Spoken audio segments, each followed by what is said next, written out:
Good evening and welcome.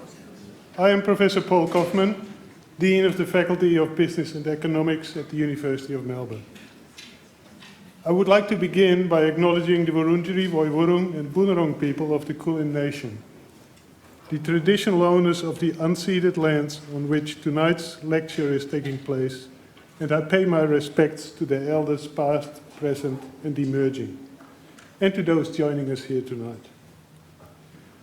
It is my pleasure to welcome you to the 2024 Griffin Economic History Public Lecture.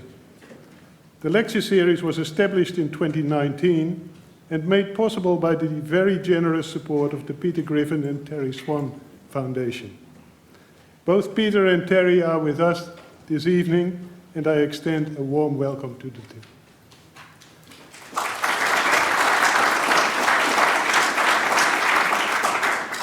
Peter is a University of Melbourne Bachelor of Commerce alum who has had a long and successful career in the business world, particularly in investment banking. Peter was honoured as a member of the Order of Australia in 2008 for his service to the Australian community through support for medical research, the arts and charitable organisations. Peter is truly passionate about economic history and hopes students will leave the University of Melbourne with a good understanding of business and finance and a deep awareness of previous mistakes made by governments, industry and the banking sector. I now invite Professor James Kung, the Griffin Chair in Economic History, to introduce our distinguished guest speaker. James.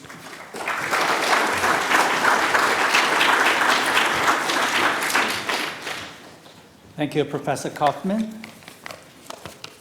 I've actually prepared a long academic speech, but Joe wanted me to be brief, so I'll just be introducing him. So Professor Joe Mokyr is the Robert Strauss Professor of Arts and Sciences and Professor of both Economics and History at Northwestern University. And that is among the many other honorific positions he holds. So Joe is an economic historian specializing in the relationship between culture, technological change, and economic growth. He has authored over 100 articles and books in his field. I'll skip his scholarship. Professional services. Joe has served as the senior editor of the Journal of Economic History, which is the flagship journal in economic history from 1994 to 1998. He was editor-in-chief of the Oxford Encyclopedia of Economic History in 2003. And Joe has been the editor-in-chief of Economic History of the Western World, and that's a very important series published by the Princeton University Press. And he served as president of the Economic History Association during 2003 to 2004, and is, importantly, a director of the National Bureau of Economic Research. Awards and honors. In 2015, he was awarded the Bowson Prize for Economic History, which is awarded once every 20 years. He is a fellow of the American Academy of Arts and Sciences and a fellow of the Econometric Society, and specifically the Cliometric Society. In 2018, he was elected a distinguished fellow of the American Economic Association. His books have won several important prizes, including the Joseph Schumpeter Memorial Prize and prizes awarded by associations of European Economic History, American Political Science Association, and Social Science History Association, respectively. Last but not least, Professor Mokyr received his undergraduate degree from the Hebrew University of Jerusalem and PhD from Yale University. He has taught at Northwestern University since 1974 and has been a visiting professor at Harvard, Chicago, Stanford, among many other prestigious academic institutions. Housekeeping. So we are honored that Professor Mokyr is sharing his expertise on the Industrial Revolution and the Industrial Enlightenment with us tonight. Tonight's presentation will be recorded, and recording will be available on our faculty website very soon. Following the presentation, there will be an opportunity for audience questions, after which the sponsor of this lecture, Mr. Peter Griffin, will share a few words with us. Professor Mokyr, the stage is yours now.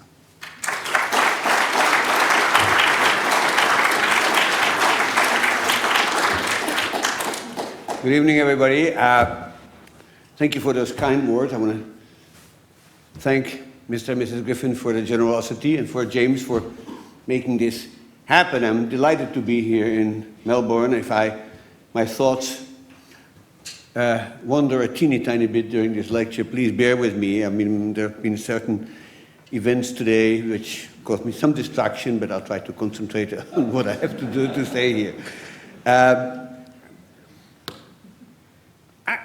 Maybe by way of introduction, I'll tell you a personal anecdote. So, many decades ago, in a high school in the city of Haifa in Israel, where I was a student, I had a history teacher who had a PhD in history, extremely clever teacher, way overqualified to be a high school teacher, but that's a different story. And one of the things she said was that in European history, the only century in which anything interesting happened was the 18th century, which we thought was kind of weird because she had actually gone to, her PhD was from the University of Warsaw and she was Polish. And of course, the 18th century is the century in which Poland disappeared from the map. And so it was kind of ironic, but I must say now in retrospect, and you'll see in this talk, there is just a kernel of truth in this somewhat exaggerated statement. All right. So I want to start, of course, with this phenomenon that everybody in my profession is interested in, and that is that modern economic growth and the creation of modern economies started with the Industrial Revolution, and that the Industrial Revolution started in Britain. So eventually, of course, it didn't stay in Britain. It became a global phenomenon, and it's now known sometimes as the Great Enrichment, in the sense that basically every economy in the world has experienced a huge increase in living standards, even in countries that still have a long way to go and are still, by modern standards, poor, but they are still a lot richer than they were 100 years ago. It did, of course, many other things. It created this huge gap between the West and the rest, which now is being, I think, closed to some extent. This is sometimes known as the Great Divergence. And of course, there is also something called the Great Reversal. And that refers to the fact that over the last millennium, Europe and the three great Asian civilizations, the Islamic Middle East, India, and China, basically reversed position in the sense that in the year 1000, Europe was a backwater. It was, illiterate, poor, miserable, and these other societies were developed, sophisticated, and created great medicine, great philosophy, great poetry, and great technology. And of course, by 1914, these positions had been dramatically reversed. And so, I'm not going to talk about that great reversal in this talk, although it's sort of in the background, but I want to talk about the Industrial Revolution, in particular discuss why it happened, and why it happened when and where it did. And that is sort of the subject of this thing. And so, here is a simple quiz. If a student asked me, if you had to summarize the causes of these three phenomena, the Great Divergence, the Great Reversal, and the Great Enrichment, in one word, or two words in this case, what really would that be? And my answer would be useful knowledge. Now, useful knowledge is sort of an 18th century term, and it basically, I think, is what we would mean today by science and technology plus. So it includes what we call today science and technology, but it includes some other things which we wouldn't count as science and technology, like geographical knowledge and similar things. But useful knowledge is still, I think, the single most powerful concept to explain the origins and causes of this. Now, I'm not the only one who thinks so, and here is why. And that is, technological change and productivity growth are a cause of economic growth. This is, of course, commonplace. They're not the only one, because you can grow without technological change, for instance, through increased commerce and growing rates of gains from trade, or better institutions so that you get a better allocation of resources, or even capital accumulation. So all these three factors will give you economic growth, but they are all subject to what I call, and this is a very sort of technical term, the curse of concavity. Now that's a fancy term, and let me explain. It's basically a fancy way of saying these other ways of economic growth run into diminishing returns.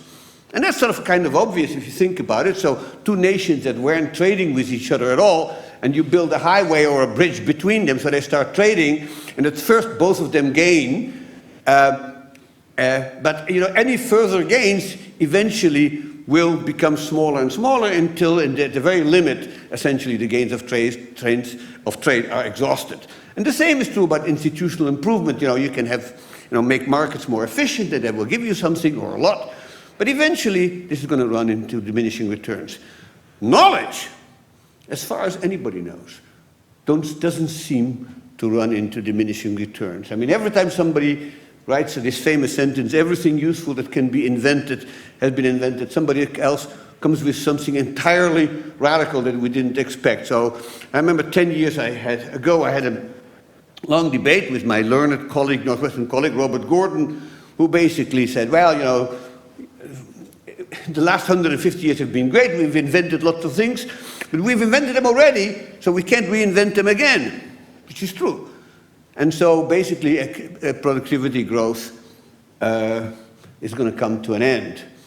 And here we are, and he didn't think of it at the time, I didn't think of it at the time, but here we are in the middle of an AI revolution. We're in the middle of a medical revolution with Ozempic and similar drugs.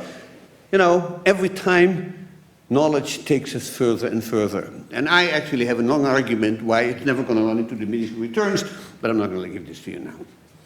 But here is something interesting. On the eve of the Industrial Revolution, people already knew that knowledge was going to be the big difference between the West and the rest.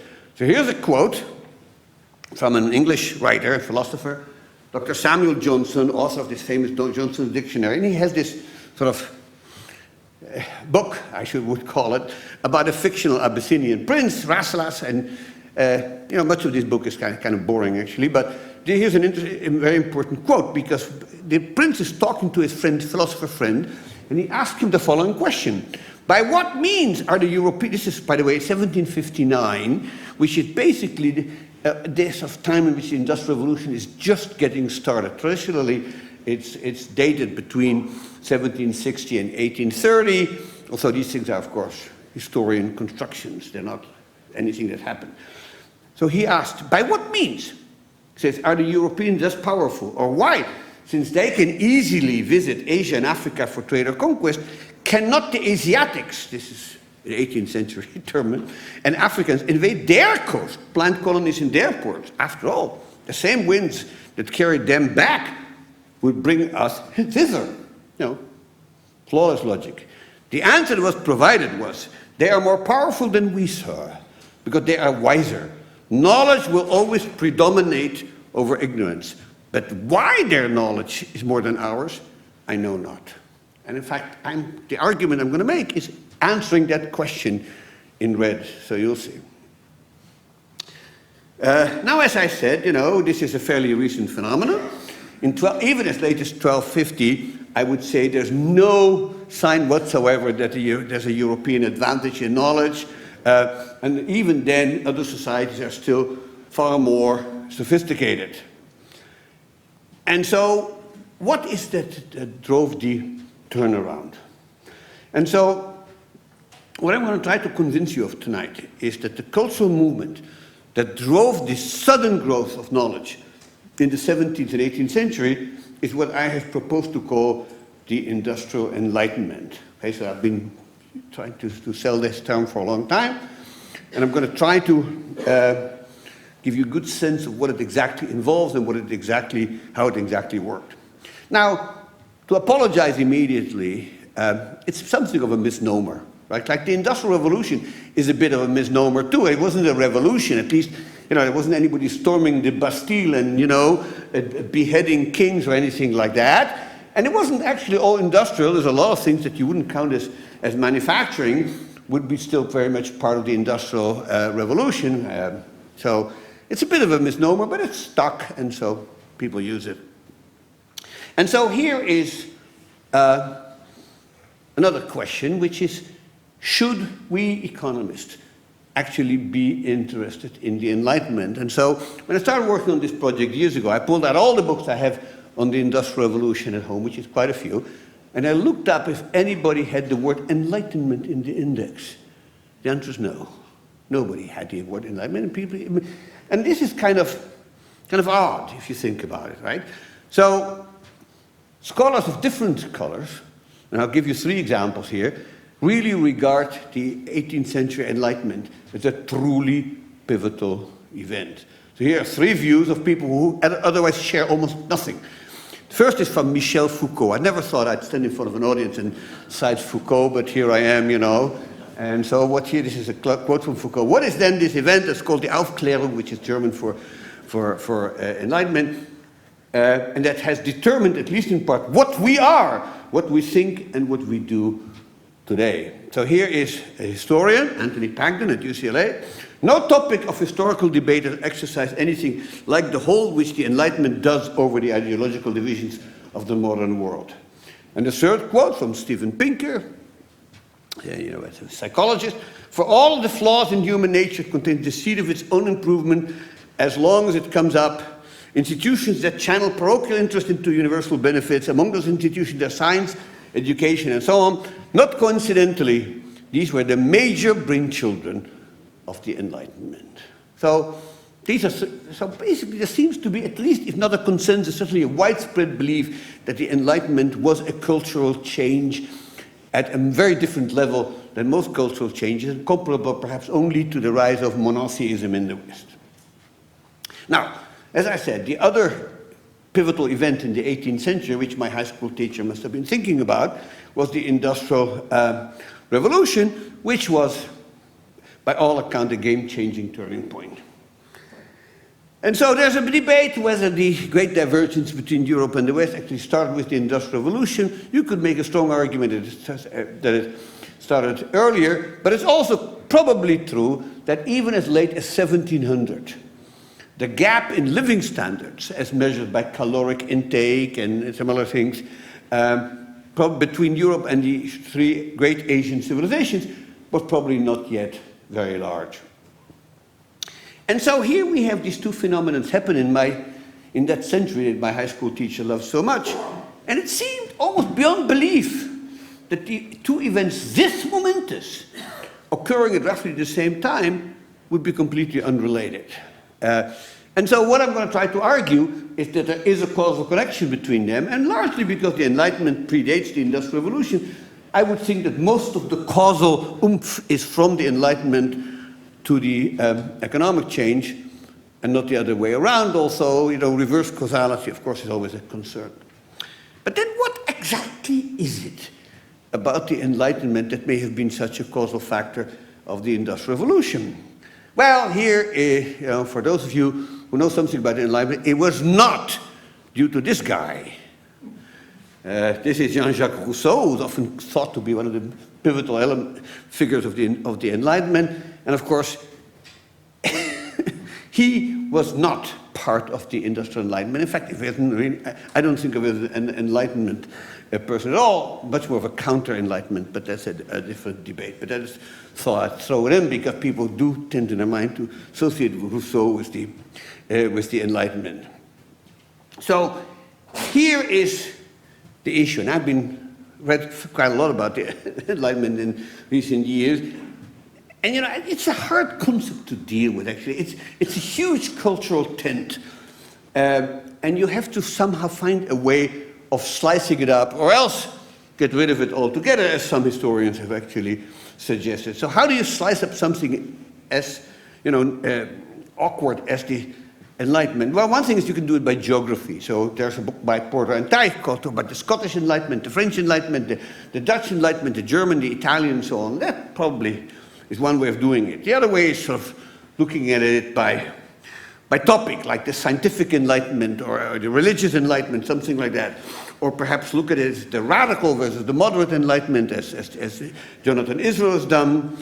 Or you can look at it from a sort of a more moral point of view. Sort of is enlightenment supports the pursuit of happiness, as recently enunciated by Richie Roberts, some big fat book. Okay? So I'm going to propose them something called the Industrial Enlightenment, which I, as I said, proposed 20 years ago or more. And that seems to have, caught on a little bit. So here are 3 examples. We have a medical enlightenment, we have an agricultural enlightenment, and we have an artisanal enlightenment. There are others, but these are sort of things that struck my mind. So you can sort of see other people feel that this is probably not a completely idiotic way of looking at the Enlightenment, which I felt reassuring. But if you look at all these cultural movements, what is their common denominator? What do they share? And this is not an indisputable position I'm going to take, but at least it's a defensible one. My view is what they share is a belief in progress. And all these different enlightenment, the artisanal one, the agricultural one, and so on, basically felt that there's a case to be made to make the world a better place and make people happier, more secure, healthier, and create a better society. Now, a belief in progress, of course, is itself problematic. What kind of progress? By what dimension? And more equally important, progress for whom?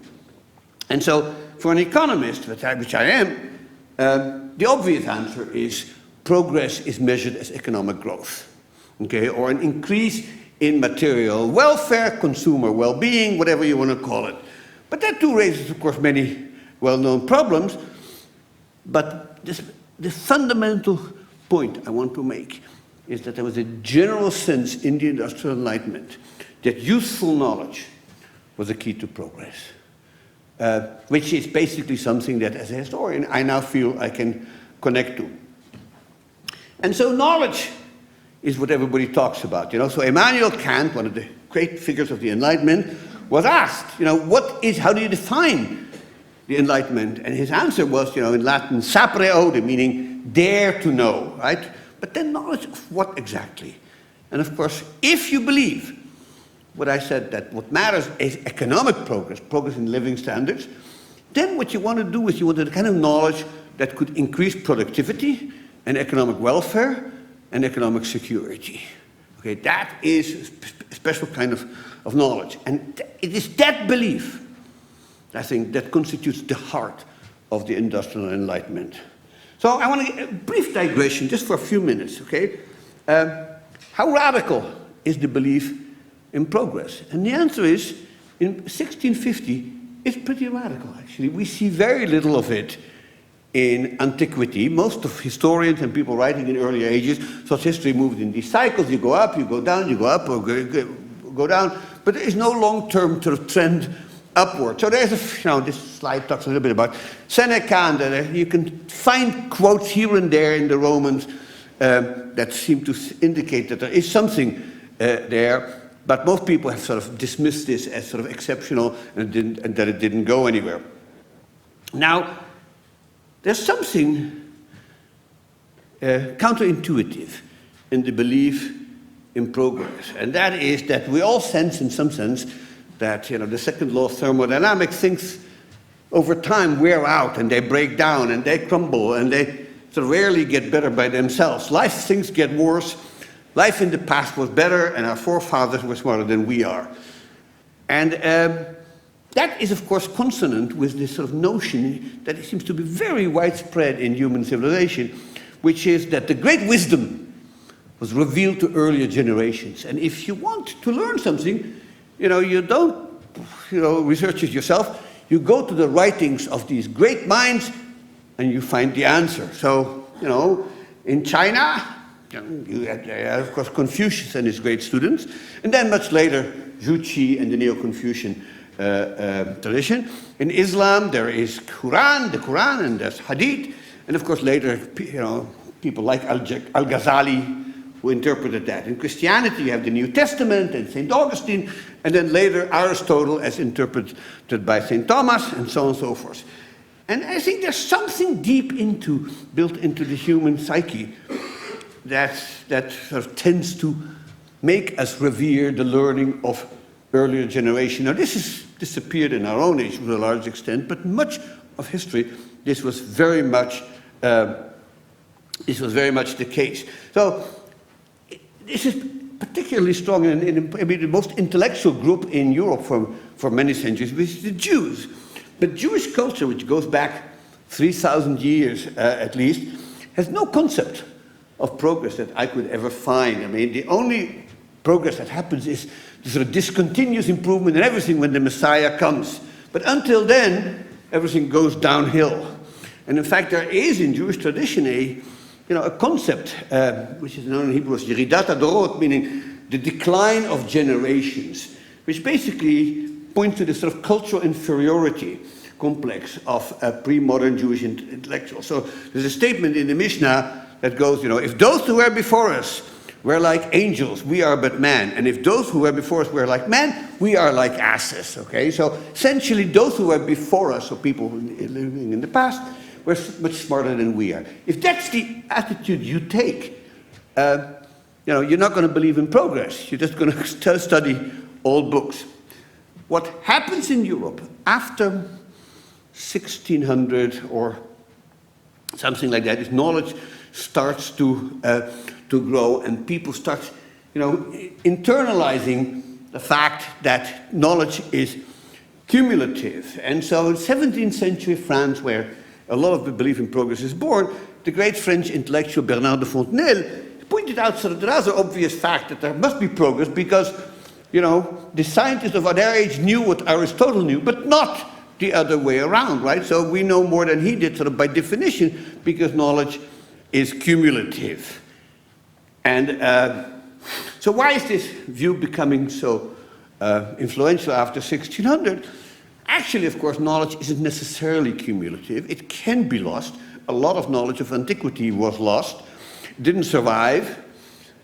But once you have the printing press, it becomes much more difficult to lose knowledge because every book that's printed, every pamphlet that's printed, is printed in many hundreds of identical copies, so the knowledge that not a single one would survive is simply unlikely, whereas ancient books, of course, were lost all over the place.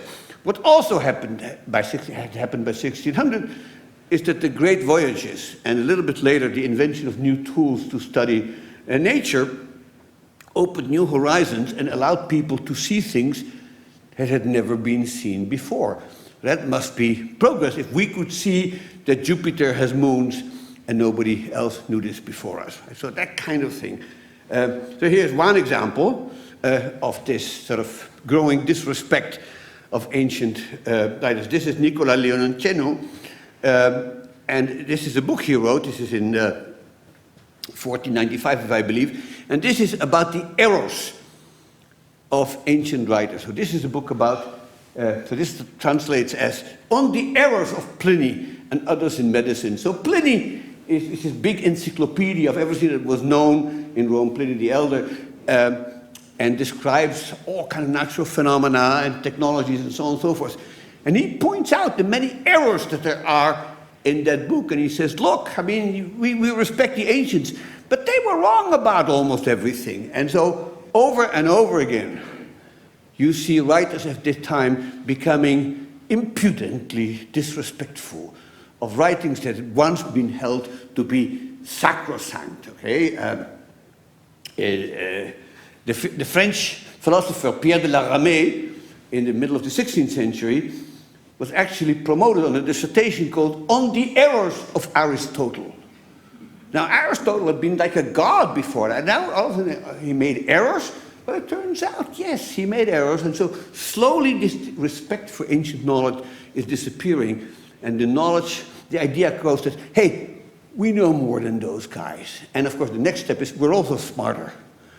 And once you have that, you have a concept of progress. That, I think, is the argument. So by the 18th century, Enlightenment writers all over the map is basically talking about progress. So here are three quotes. I'm not going to read these to you, you can all read, but basically these are three, happen to be British, but two Scotsmen and an Englishman.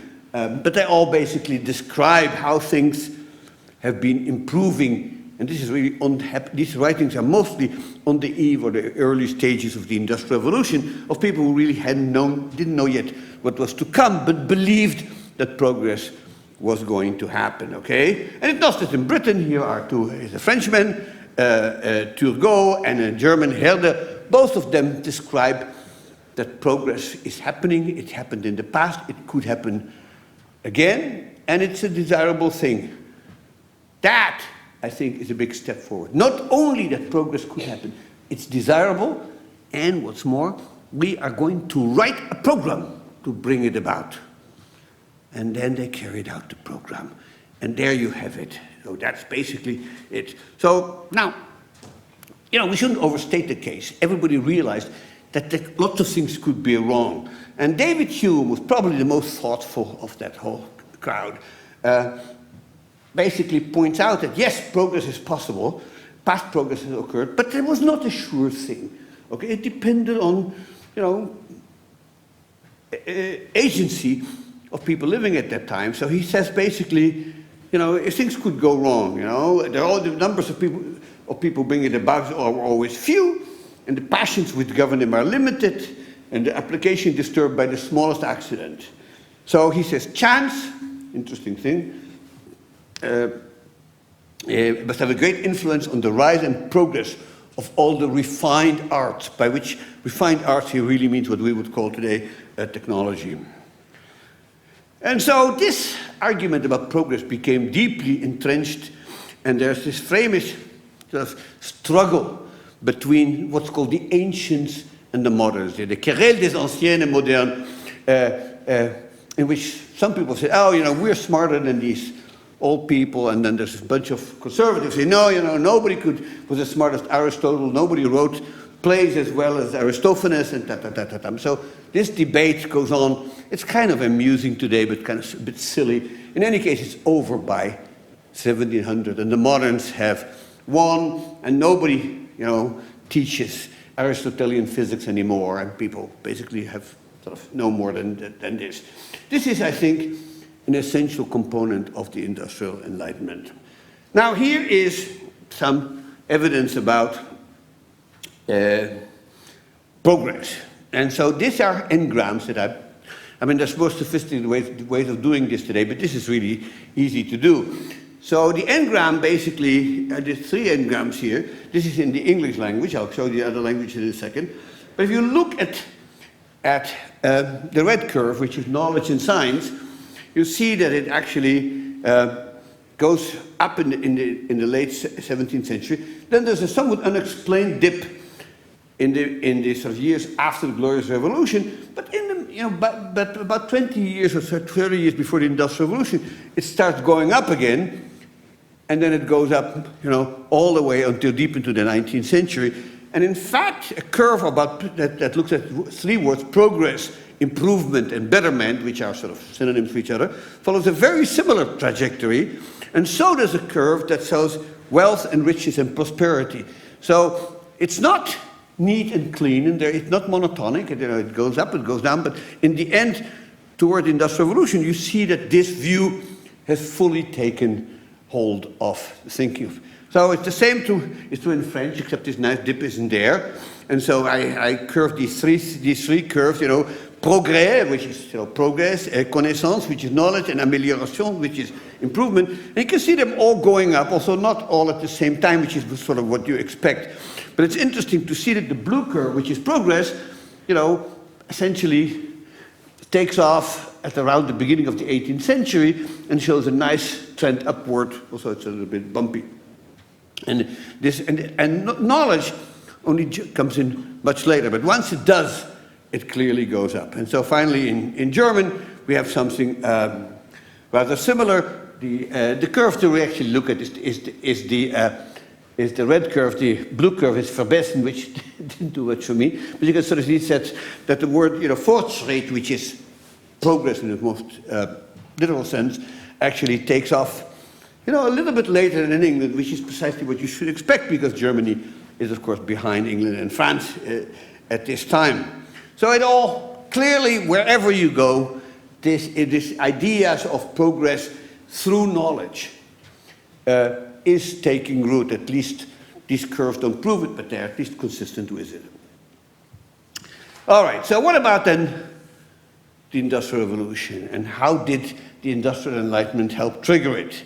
And was there something special about the British Enlightenment that helped generate British technological precocity? Those are the questions that I want to answer.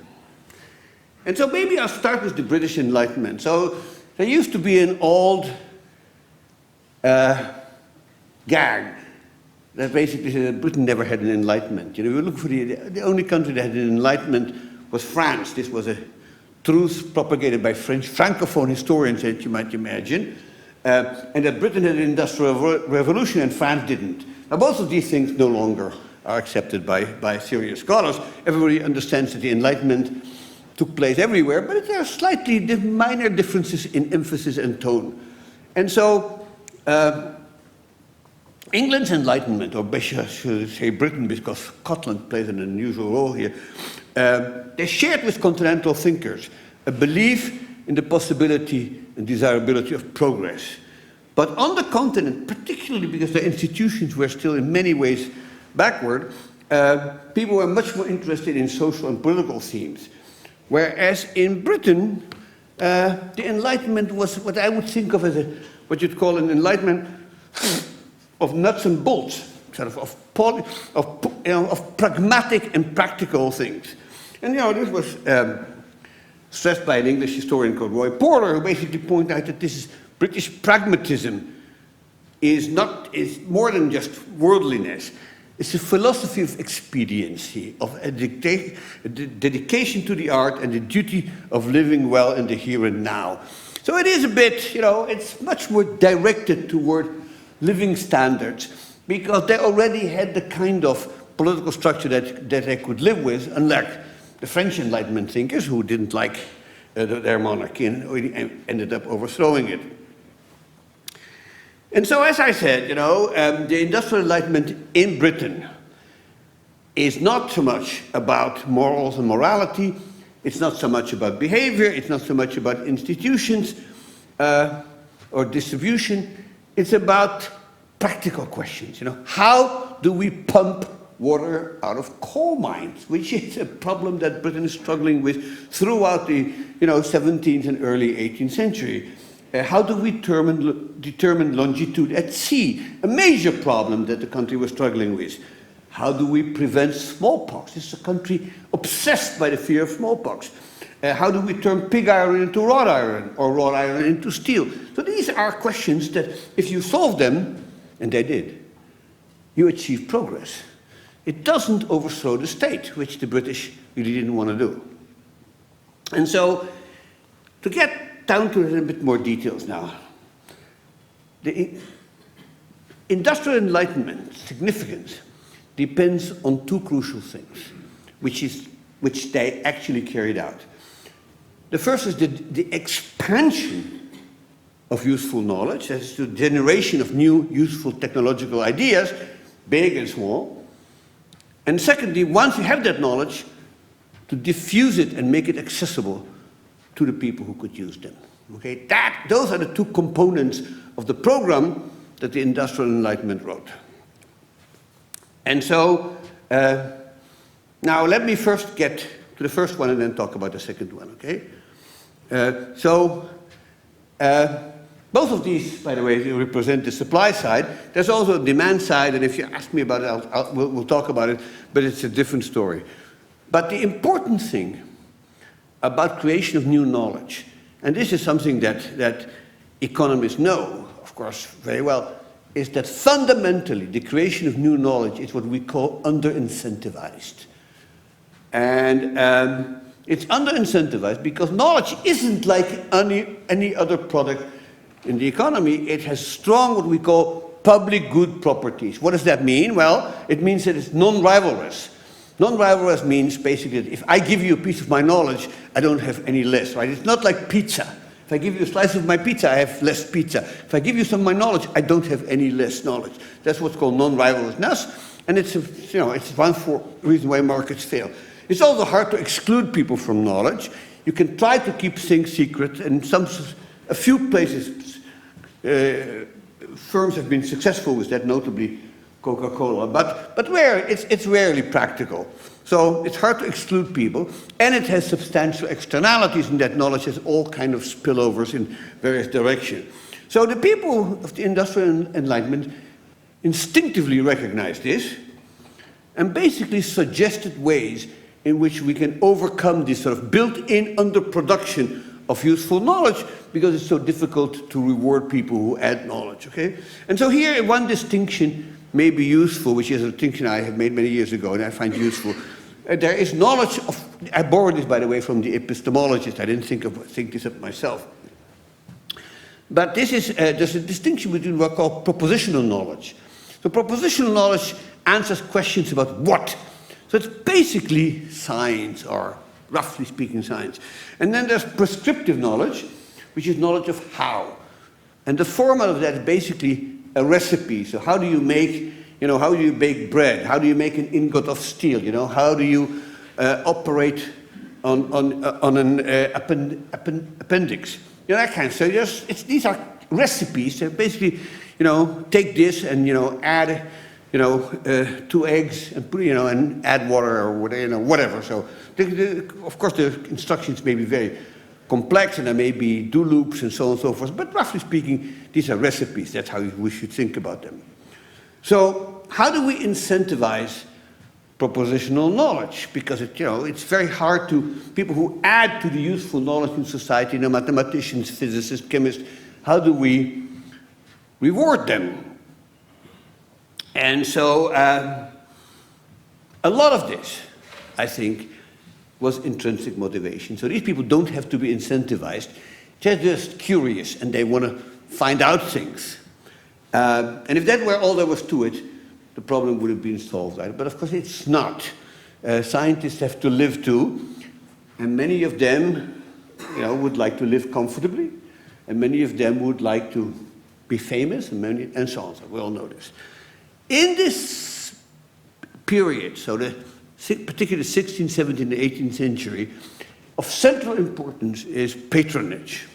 So many intellectuals, in one form or another, were rewarded with patronage jobs. So some of them were court philosophers, like Galileo was in Florence, or they became tutors to the sons of kings and queens, or they became private physicians, and of course you reward them in other ways. You become them members of academies and so on and so forth. And this is of course correlated with reputation. In order to be appointed to be the king's physician, you had to be, already famous among people of your profession. Now, patronage provided people with economic security, the opportunity to do research and social status. Okay, so a few of them, of course, became celebrities. Newton became a celebrity and became master of the mint. Leibniz became a celebrity and became a counselor to the King of Hanover. So but that's for the very top of the distribution. Most of them got patronage jobs as tenured professors in universities, which is a classic patronage job, and others became courtiers in one form or another. And so, but intellectual innovators also had to be incentivized in other ways. And what society discovers is that it's actually very cheap to give these people prestigious distinctions because they enhance reputations. And so these non-pecuniary or low pecuniary rewards already existed early on. So one example is university chairs. So university chairs were invented to make people, let people feel good. I mean, they don't do an awful lot apart from paying your salary and so on. And these, in fact, were discovered already by Lady Margaret, who was the mother of King Henry VII. And you get the Regius professors, endowed professors in England. And then later on, you get many more of these chair professors, of which England, of course, now has many of them. There are also other ways in which you reward people. Little medals and small awards that the Society of Arts gives out. The Copley Medal for contributions to technology. Later on, the Rumford Medal for contributions to engineering. The first winner of the Rumford Medal was Rumford himself, people using. And of course, our own age has discovered this galore, because we think about the huge structure of fairly cheap rewards we have to make scientists try to work hard and incentivize them. All the way from the Nobel Prize and the National Academy of Sciences membership, all the way down to teeny tiny $250 nickel and dime book prizes.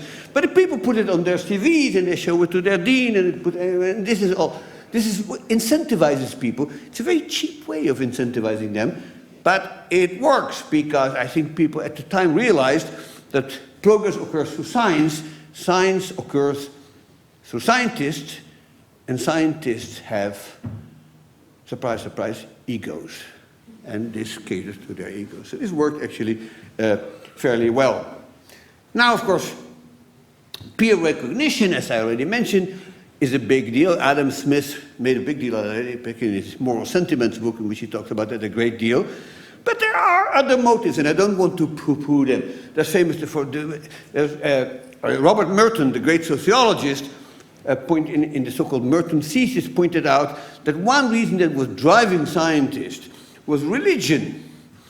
And the idea was, I don't want to get too much into the Merton thesis here, but the idea was basically that you want to study science because it's one way of understanding the wisdom of the Creator. So a Puritan like Robert Boyle, or a Unitarian like Newton, deeply religious man, by the way, basically studied nature because this is what they were really after. They were really trying to understand God. And that's why they studied nature. I mean, I think that's probably not that common anymore, but who knows? Now, what about technology or prescriptive knowledge? And here, clearly, things like patronage and nice distinctions aren't going to go very far. These people are in it, by and large, for the money. I don't want to say everybody, but a large number of them. So financial incentives matter. And what Europeans came up with is something that, as far as I know, no other civilization on this planet came up with, which is intellectual property rights. Now, the first signs of this actually are a little bit earlier than our period. They occur in the 15th century in Italy. So the first patent that I given in Venice in 1450, if I recall. And England has a patent law from 1624 on. But it becomes very prominent in the 18th century as a key to progress. And so the idea basically is somebody invents something, you want to give them an incentive. You want to give them a chance to make money on that invention, but how do you do that? And giving them a patent is an obvious solution. And that is what, in fact, Britain does. And you can see the patent, I don't have the curve here, but the British number of patents really looks like this until about 1740, 1750, and then it goes up like that. So that's essentially a sign of the Industrial Revolution, and that patents were actually moving with it. Whether they were how big of a causal factor they were may not be all that critical, but it's clearly that the age recognizes that if you want to encourage the creation of new technology, you've got to create incentives. And that is what the patent system does. And what is interesting, of course, and everybody here knows this, that both in France and in the United States, which had revolutions very close to one another, one of the first things that the new state does is it sets up a patent system. Because these states were motivated by Enlightenment ideas, and this was very much part of it. And so the Industrial Enlightenment is then permeated with the notion that we should think of new prescriptive knowledge, new technology, as property, and that the inventors owned the rights to it, even if in payment for those rights, they would have to divulge the details of their invention, which is important. I'll come back to that a little bit later on. And so there's a really interesting thing here, because the 18th century is also an age in which people don't like monopolies. And so they're torn between their dislike for monopolies and their willingness to, or their desire to encourage innovation. And so what do? And eventually people decided, encouraging innovation is much more important. And so, what is interesting, of course, is that the great thinkers of the Enlightenment recognized all this. So here are two quotes from two names that you will recognize. The bottom one is from Adam Smith again. It's from his Lectures on Jurisprudence, not The Wealth of Nations. But he makes a very important point. If you read all the way down, what he says is this. Okay, he says, inventions should be incentivized, but they should be incentivized in proportion to how useful they are. And of course, they have to pass, we would say today, the market test. Okay, the market test. So if people like it, it makes them feel better. They buy it, you make money. If not, tough, you know, that's how it is. And so here is what he says, you know, if the invention be good and such as is profitable to mankind, he will probably make a fortune by it. But if it be of no value, he will also reap no benefit. So he has this is a very sort of modern idea that it has to pass the market test. That's typical of the Scottish Enlightenment. Above that, you see Johann Wolfgang Goethe, the great, who was, of course, in many ways a polymath, and he wrote actually a very interesting essay about the patent system, advocating it in Germany. He didn't have it yet at that time. And he says, we Germans recovered in discovery and invention a splendid personally gained position, but the clever Englishman, he says, transforms it by a patent into a real position, and is free to use that what he has discovered, and so on. And then he says the following, one may well ask why they are in every respect in advance of us. You see, and that, I think, reflects the way of thinking that this is a way of generating progress. And of course, as I said, people had to disclose the details of the patents, and that will turn out to be quite important, because you can sort of see that you can't keep something secret and still get a patent on it. You have to choose. If you keep it secret, you can file a patent. If you can't file a patent, it becomes public knowledge. Now, the public can't use your patent for 14 or 15 years, but they basically, it's out in the open. So that's the trade-off that people faced, and that's, I think, something that they recognized at the time. Now, whether patents were actually a major actor in the Industrial Revolution is, in fact, far from clear. It would be nice if I could make the argument saying, you know, patents are the main factor that drove the Industrial Revolution. Nothing of the sort is true. I mean, history is too complex for that. There are basically two schools about this. Some said that they actually mattered. A lot of them said, no, you know, it was completely useless.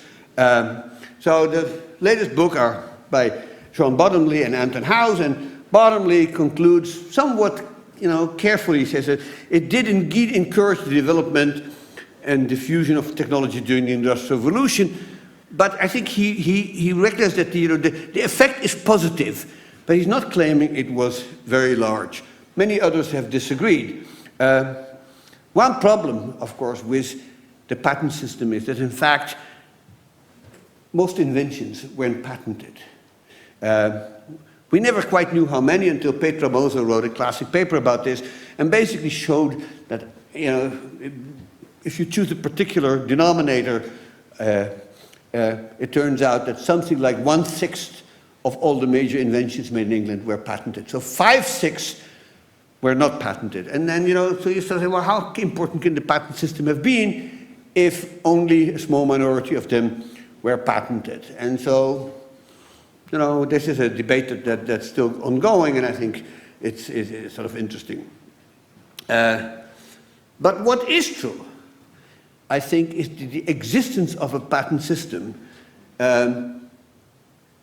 incentivized inventors to work on developing new technologies, because there's a few salient examples of people who made a true fortune of it.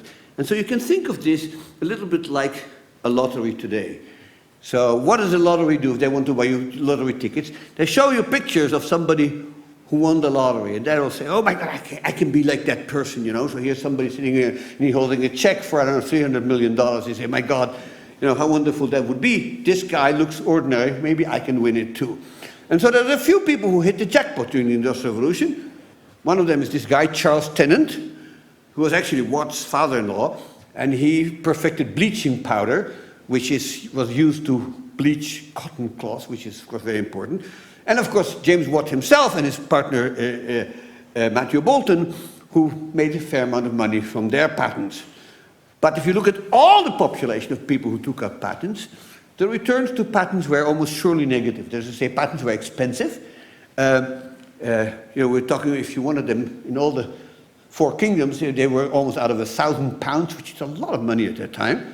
And so the rate of return on average, and certainly for the median, is probably negative. And some people didn't like it. So here's one well-known person, Charles Babbage, who called the patent system a fraudulent lottery. So the analogy of the lottery is there, which gives its blanks to genius and its prizes to knaves. So that's a bit harsh on it, but that reflects a negative view that you can also find, say, in Charles Dickens, if you read Little Dorrit and the description of the patent system there, which is priceless.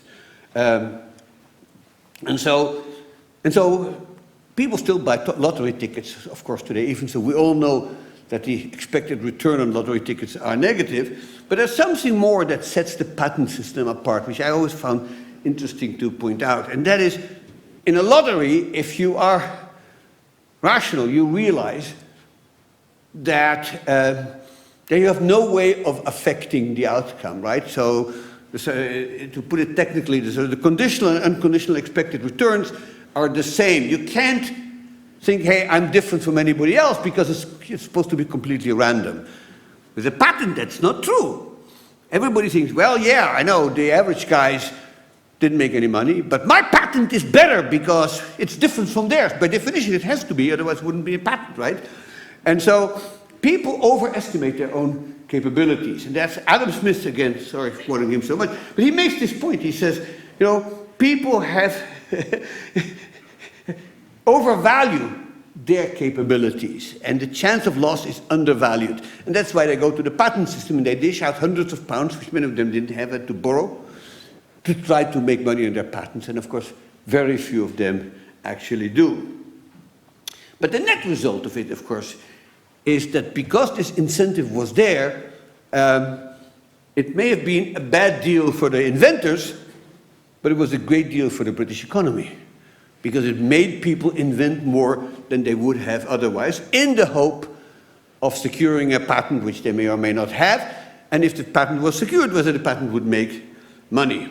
And so this is almost in sort of an unintended way in which an institution of the Industrial Enlightenment contribute to the Industrial Revolution and encourage people to engage in invention. All right, so much for the first part, which is how to encourage and incentivize invention. Now I want to talk briefly about diffusion and access. And so I think everybody would agree that if you expand useful knowledge and come up with new inventions, if it isn't spread or disseminated in the economy, it's not going to be of much use, okay? So what you want to worry about is access. To what extent do people have access to this kind of new knowledge? So, if you think about it, if there's knowledge in the economy and you want to access it, you will incur what I call access costs, right? So this access cost could be money, hiring experts, or, buying books or whatever, time, because you have to study it, and effort, and all that. So access costs, therefore, are an important sort of component of the diffusion of technological change. And we can think of sort of major discontinuities in access cost. Of course, the printing press is one, the Googling is another one. So these determine what the cost of access is. And of course, today the cost of access are enormously lower than they were 50 years ago, and 50 years ago they were much lower than they were 200 years ago. This is just part of human technology that doesn't get much emphasis, but which is quite critical because knowledge is important. Why is access to knowledge so important in technological change? Well, of course, you want to have producers have access to best practice science, insofar that science is the basis of the new invention. Now, in the 18th century, of course, much of the science that people thought they knew was bogus, and so it didn't help very much. Like the whole idea of modern chemistry wasn't really invented until the end of the 18th century and not really become practical until later on. But still, there were areas in which it mattered. You can tell innovators where the shoulders are that they were standing on, and so basically you go and read the science that you need.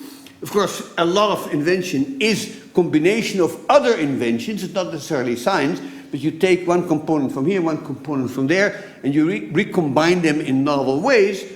And that, of course, if you have good access to other techniques in use, that's how you can carry this out. Of course, knowledge also means that you make sure you don't reinvent the wheel, and so it avoids duplication. Science can help you avoid areas which are hopeless, like inventing a perpetuum mobile, for instance, So a perpetuum mobile, people spend innumerable hours on trying to invent, an engine that runs forever, because they didn't have the science that proved that it can't be done. That kind of thing. Not to mention alchemy, which is basically the same issue.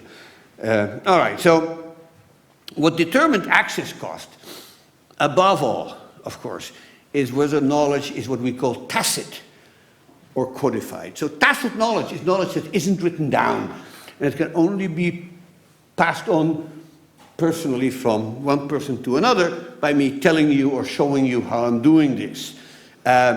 Codified knowledge is knowledge that is embodied in some kind of device, like a book, a picture, a model, something like that. So that's, then of course, on the eve of the Industrial Revolution, most propositional knowledge was codified. So guys like Galileo and Newton and so on had written books which you could read if you could understand them, which is in the case of Newton is questionable, but it was at least codified.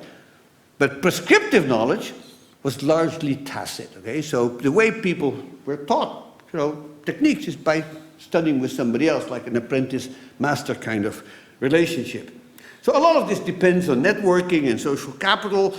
Do people talk to each other? Do people meet?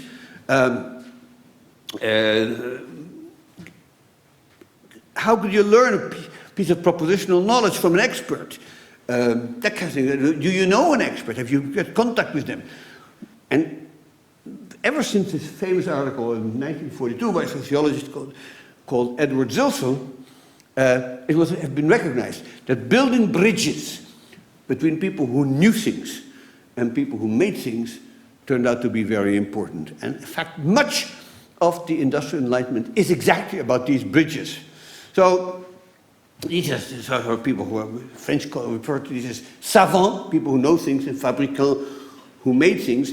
And what you see in the 18th century, especially in England, but really all over Europe, is a proliferation of places where people get together and talk about the questions that bother them. So some of these are formal scientific societies, and some of these are local clubs and associations dedicated to learning, like I think of the Manchester Philosophical Society, things like that. But there are lots of informal meetings in salons, in coffee houses, in taverns, in people's homes and things like that.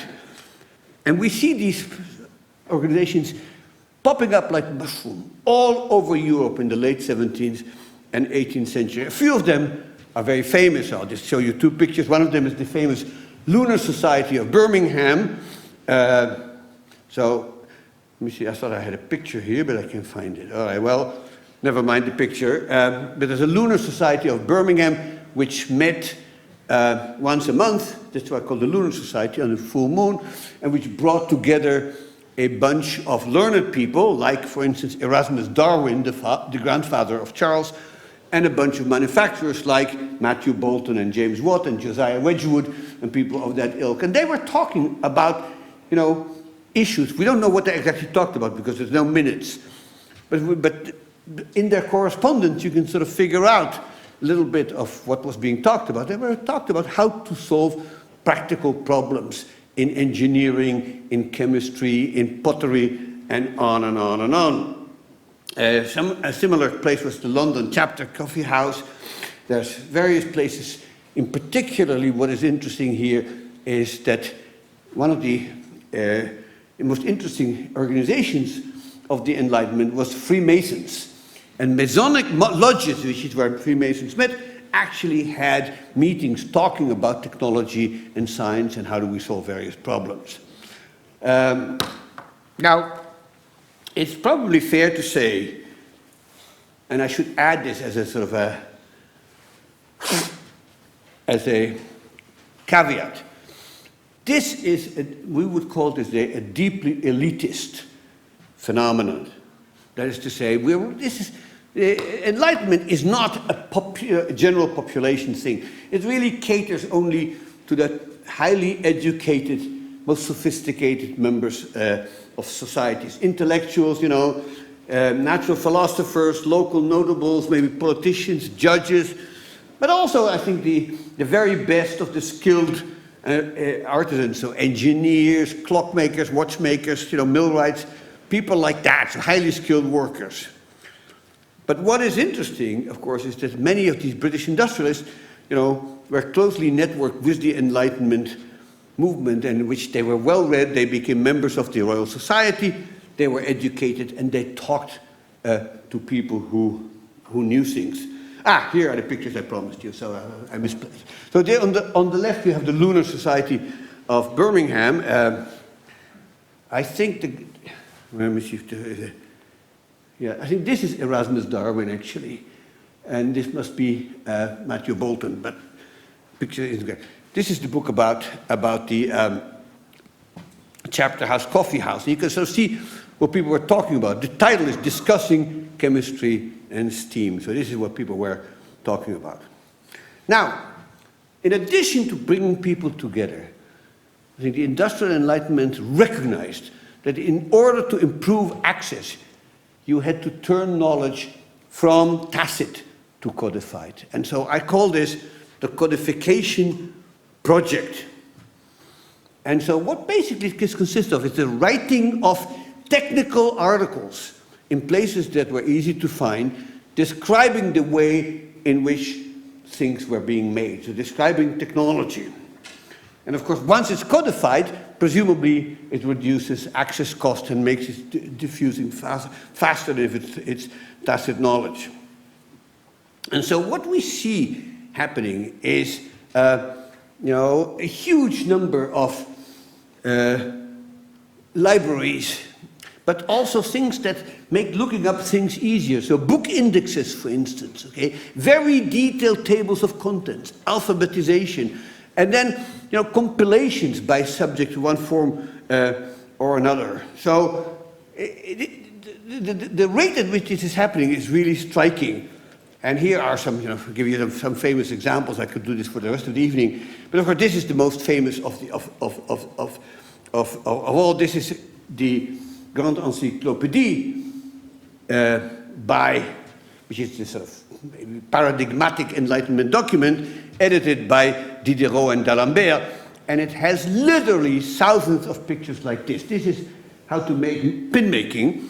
And the reason I'm showing this to you is because it's widely reputed that this picture inspired Adam Smith's first chapter in The Wealth of Nations, in which he describes, you know, the gains from the division of labor from pin making. And there's some suspicion that he may have seen this because there was a copy of the Encyclopédie in Glasgow. So it's not provable, but it's likely. But the Encyclopédie is a classic document that contains, in addition to articles about religion and history and, you know, philosophy, it contains literally hundreds and hundreds of articles about any field of manufacturing and agriculture that you can think of. And the descriptions are very detailed, and you can sort of see the technical information is quite precise and well done. Less well known on the Encyclopédie is the so-called Description des Arts et Métiers, which is this huge project initiated by the French Royal Academy.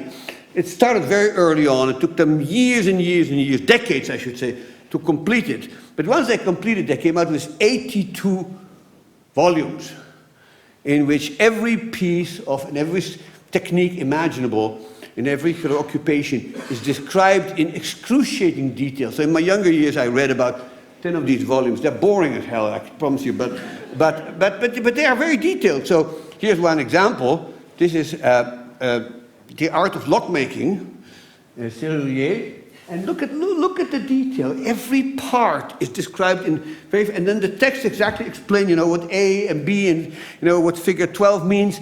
If you don't know anything about lockmaking, you can't become a lockmaker by reading this article, that's for sure. But if you are a lockmaker and you're trying to see what's the frontier, what's the best technique available, you would learn something from this article, and you may improve your technique. But either way, it symbolizes the permeation of the sense that this is important, that we have to spread this useful knowledge and make it more accessible. So here are two more examples, just to the heck of it. You'll see, by the way, that a lot of this is in French. There's some interesting irony in the fact that the Brits were doing this and the French were writing about it. But that's. But here, so this is on the left is a book, oddly enough, about coal, written by a Frenchman describing English coal mines, which is sort of interesting. And on the right there is a book describing machinery. This is a little bit later, it's 1808, by a Frenchman called, Betancourt, was a French name, but actually was of Spanish origin. But this is a very, very good book about machinery that was then translated into English and taught in England. And so, but this is all part of the codification problem. So it's not just France. There are English books. So this is an English book. This is a little bit earlier. This is 1762. This is, and you can say this is the complete dictionary of arts and sciences. Everything you want to know about anything is in here. And so, but a lot of this is about practical knowledge. So anatomy, for instance, or pharmacy. Here you have surgery, but also hydraulics, mechanics, pneumatics, and so on and so forth. So, and you look at these articles, these are serious articles, and they have a lot of math and a lot of pictures, and they describe these things quite well. And there's demand for this. This was printed, I believe, in 1,000 copies. So this is, basically, if you needed to look at it, you could find it. And this is not the only one. There were many books similar. So this is what I call the codification project. So here is one in medicine, but I think you get the message.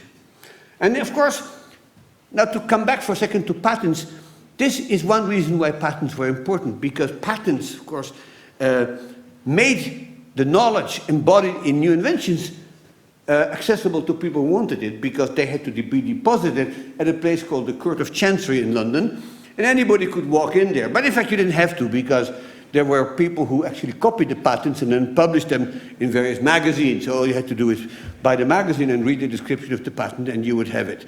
And so the patent system, therefore, plays a double role in both providing an incentive and reducing access costs. So this is very much part of the Industrial Enlightenment as I see it. All right.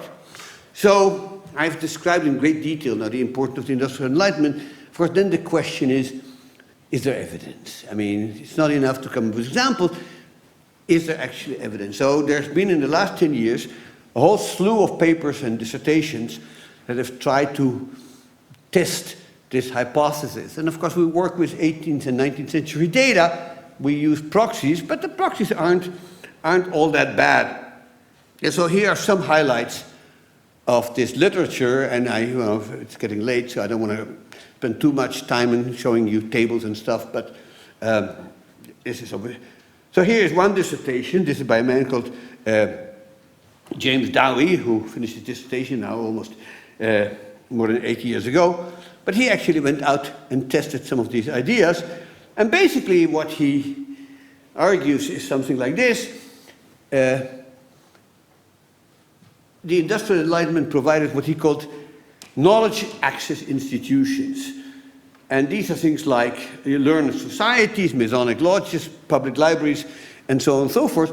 And he wants to see if that's correlated with some proxy of technological activity. And that's essentially taken either from the patent data or from industrial exhibitions where people exhibited presumably new technologies, and then people get prizes, and so you can sort of weight these by quality. And so he distinguished between core KAIs, or knowledge access institutions, and he looks at sort of scientific and intellectual societies where people met and talked about it, and these sort of academies.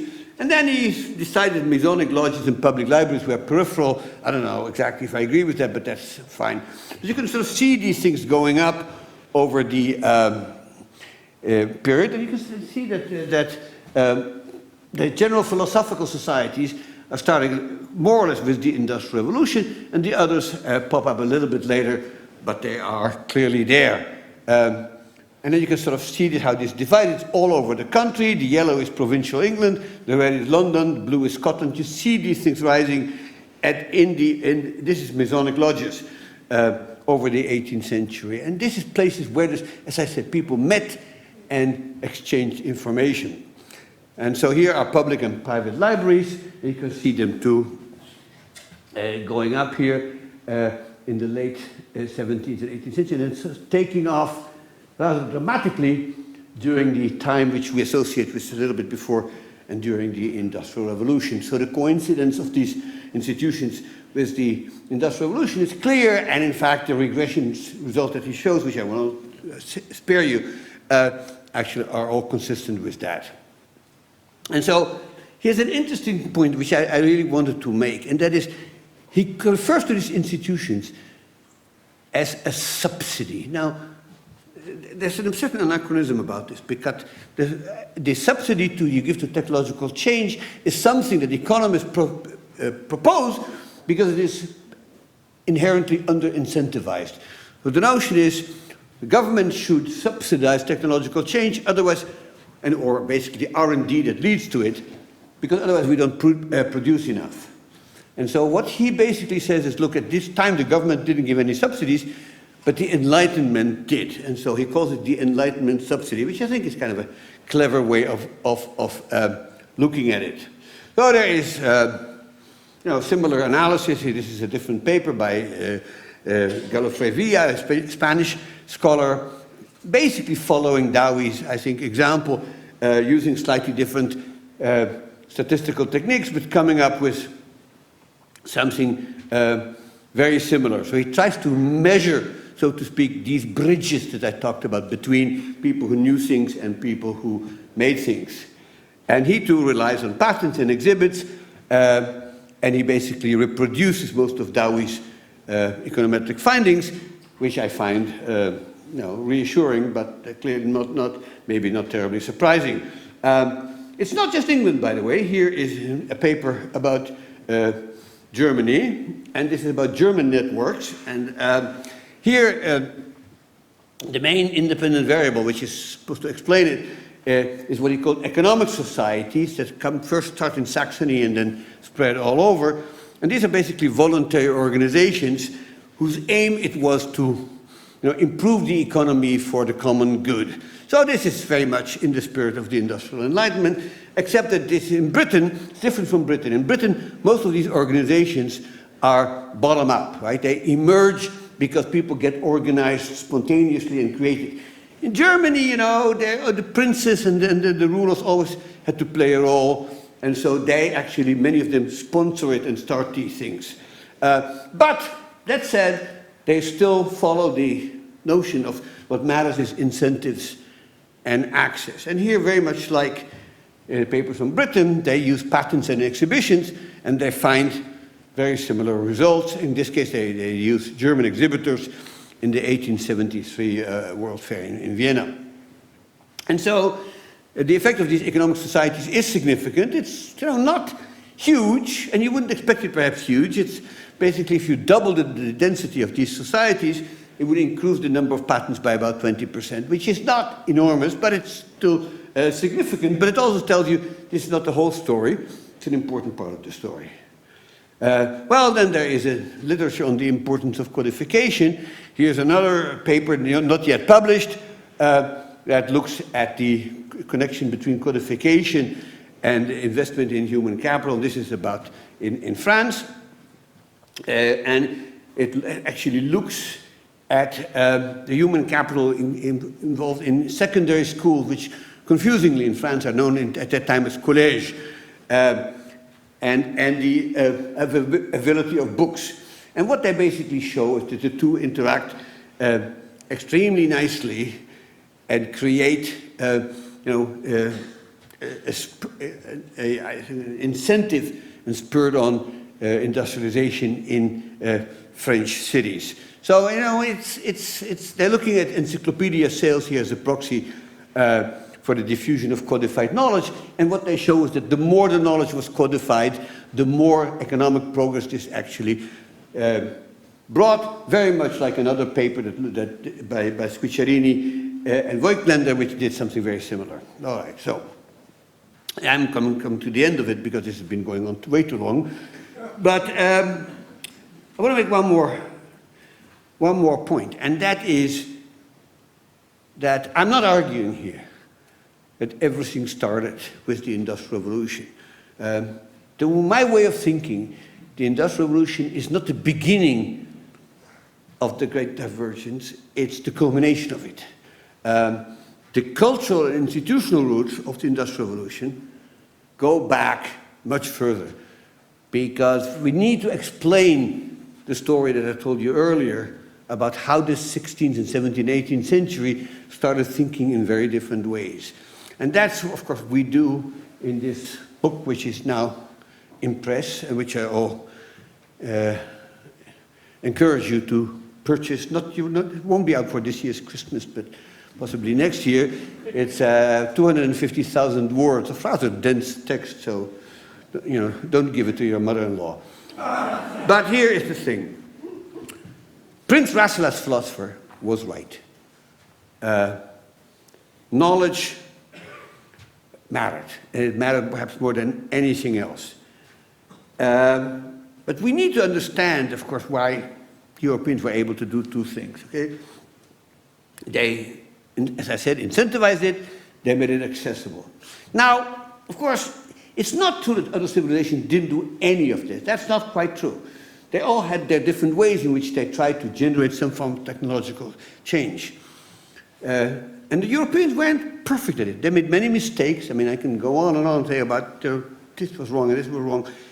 It's just that even though it wasn't perfect, they were far better at it than anybody else. And what's more, the country that was the best at it, which was Britain, eventually everybody realized that, and they said, listen, we should copy Britain, we should emulate Britain. They have a patent system, we'll have a patent system. They have high-skilled technicians, we should get high-skilled technicians. And so looking at the institutions that stimulated the creation and diffusion of this useful knowledge, and the culture behind them, that is, I think, how to understand why and how the Enlightenment mattered so much for the economic development of Europe, and how economic growth has profound cultural roots in what people believe and what they value. And so the soils in which the seeds of the Industrial Revolution were planted were particularly fertile in Britain. And then we'll talk about institutions, we'll talk about politics, and you can talk about all the things that other scholars have written about. And we don't deny that. But above all, okay, you may have a very fertile soil, very good institutions, perfectly good government, but in order to harvest something useful, you have to plant it. The seeds have to be there. And these seeds were ideas. These seeds were about knowledge, they were about power, they were about metals, they were about textiles, they were about food processing, about how to fight disease. All of those things, the ideas have to be there, somebody has to create them, and then once the seed is there, you plant it in the soil, and if the environment is good, the plants will flourish. If you have seeds, like in other countries, you plant them in the soil, and the soil is bad because the country is ruled by, an extractive elite, or by, there are wars going on all the time, then you will not have a harvest either. So you need a combination of the fertile soil and the seeds that are put in here. I've talked in this talk only about the seeds. And without those seeds, there would have been nothing. But if the soil had not been fertile, they would not have flourished as much as they did. Thank you.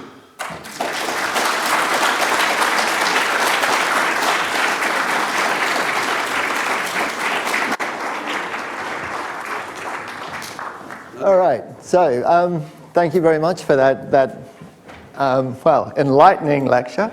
So we've probably got time for one or two questions. We have a couple of people with mics in the audience, so put your hand up if you've got a question. I think you'll hear me with this, it's all right. Firstly, thank you, Professor. Wonderful, absolutely wonderful. And very good of you to be here, and thank Peter Griffin and his wife for that too. There are two or three aspects to this. One is the impact of warfare through that period. And in, I think, 1711, the British came off absolute winners of the War of Spanish Succession, paved the way for 30 plus years of peace and enormous prosperity for Britain. Gave the opportunity, the money, to drive a lot of this, I'd suggest. The second one, I think, was in the centuries before, when the Fugger Bank convinced a pope who needed to borrow money to authorise the payment of interest on loans. And if it hadn't been for that, there may not have been the financing available to finance so much of this over that period. So it's really about the access to money and the encouragement to make money. And then finally, I wonder if you could comment on Ed Phelps' proposition that dynamism and the values of dynamism are what have really driven all this. Thank you. Well, that'll take me another 2 hours, so let me try, okay? First question is about war. And, you know, here, there's a debate in the literature between people who think that war, by and large, was a stimulant that, for technological change, and helped Europe develop more powerful states, or state capacity, as the term goes. And in the case of England, it's actually kind of ambiguous, because remember that during the Industrial Revolution, you talked about the Spanish Succession War, but if you look at the period, the classical period of the Industrial Revolution, most of it, Britain was at war. The French and colonial wars, then the American Independence War, then of course the French and Napoleonic Wars. And people have argued both sides of the argument. That is, did these wars actually stimulate technological change? And there are some powerful examples. The most powerful example is the case of John Wilkinson, who was the first who actually created the cylinders that James Watt used for his steam engine. And his expertise came from boring cannon. And so many other cases in which we know that particularly the Admiralty in Britain played an important role in essentially procuring goods, uniforms, weapon, ship parts and so on and so forth, that really may have stimulated technological change. On the other hand, of course, we should think of the war as a massive diversion of resources into unproductive uses, and that these resources could have been used for something else. So I'm not convinced that the wars operated one way or another. The important fact for me is that Britain was involved in war and spent a lot of money in it, but there was almost no fighting on British soil, which is more than you can say about most continental countries, right, which were ravaged by war between 1793 and 1815. So there is that. The interesting, I am less persuaded by. The first thing, of course, that in England you can lend at interest, and banks did, but there are usury laws. And the usury laws really meant that the interest rate was set at 5%, and that therefore highly risky loans of what we would call today, venture projects, where the lender would demand a higher interest rate because it was so risky, that these were still illegal. Now, there were ways of getting around the usury laws, but the other thing is that formal institutions actually turn out to play a fairly modest role in the Industrial Revolution, and that large capital markets existed only for very limited purposes, most of which had nothing to do with manufacturing. So the biggest was, government loans. So the biggest asset traded on big capital markets were consols. And these are basically government bonds that paid in perpetuity, and they were issued to pay for war.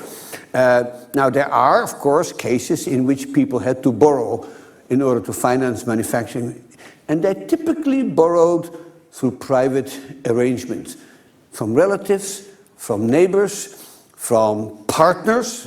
Partnership basically meant that you brought in somebody with money, made him a partner, you did the work, he supplied the capital, and then shared the profits.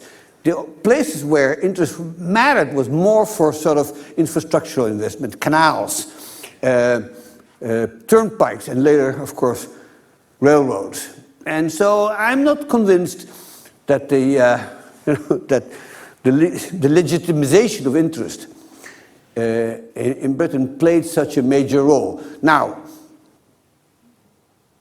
you could think of cases in which interest rate is completely prohibited, like in the Muslim world, and that would have been a break on commercial transactions. On the Industrial Revolution, I'm not convinced that made a difference. So I agree with you on war, less so than on the interest, but one of two in bad. What was the third question? Remind me. Oh yeah, well, so if I may, I wrote a fairly long review of Ned's book and actually presented it at his 80th birthday in New York. So I can be glad to send it to you. I sort of agree with Ned on lots of things, but I don't think he does really justice to the kind of things that I talked about, which is the sort of massive market failures that you have in the markets for knowledge and and even more so for sort of propositional knowledge, which is the sort of science that underlying it. So there is a great deal to be said for entrepreneurship, for freedom, for the ability for people to do whatever they want. But I think I agree with him also that at some point too much intervention of the state can be detrimental. But Douglas North once said to me something like this. He says, technological change and innovation and the state are like a bad marriage. They can't live with each other and they can't live without each other. And I think there's a deep truth to that. All right, so we're probably out of time. So let's join again. Let's thank Professor Mokyr. Let's also thank Peter Griffin and Terry Swan, the Terry Swan Foundation, for sponsoring tonight. And I'd like to invite Peter up to just say a few words.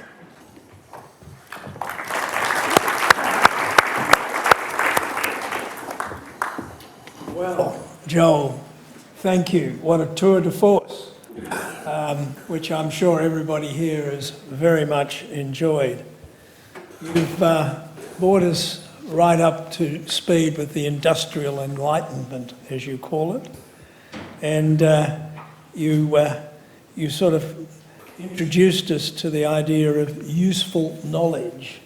And useful knowledge has many arms to it, as you outlined, including the fact that it has to be diffused and it has to be made accessible. These are the messages I got from this, the diffusion and accessibility of it, and hence eventually maybe the commercialisation, patenting of it, etc. All of this has been a wonderful tour de force, which I'm thrilled to have you here. And I think you should all know that Joel has flown down here from Chicago, Everton, to be with us for one night only, which is a remarkable achievement. They've put him up in the Sofitel in Melbourne, so whilst he hasn't got any time to see any more of Melbourne. He can see quite a bit of it from his hotel room. Thank you very much indeed to the faculty, to Paul and all the team, as usual, here. And thank you all for coming this evening. Thank you.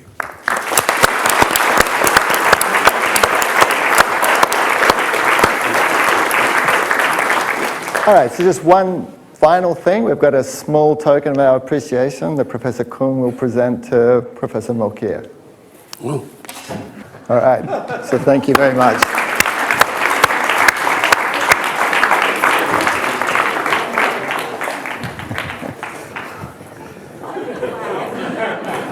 There we go.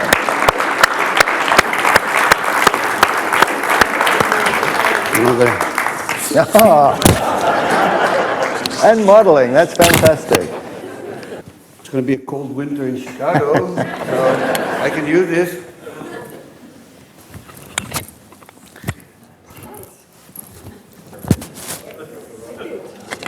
Yeah, thank you very much. Thank you. All right, well, thank you very much for joining us this evening. It's been a wonderful evening, and we hope to see you at our next public lecture, which will be on November 21, which is the Freeburn Lecture. So thank you very much. All right.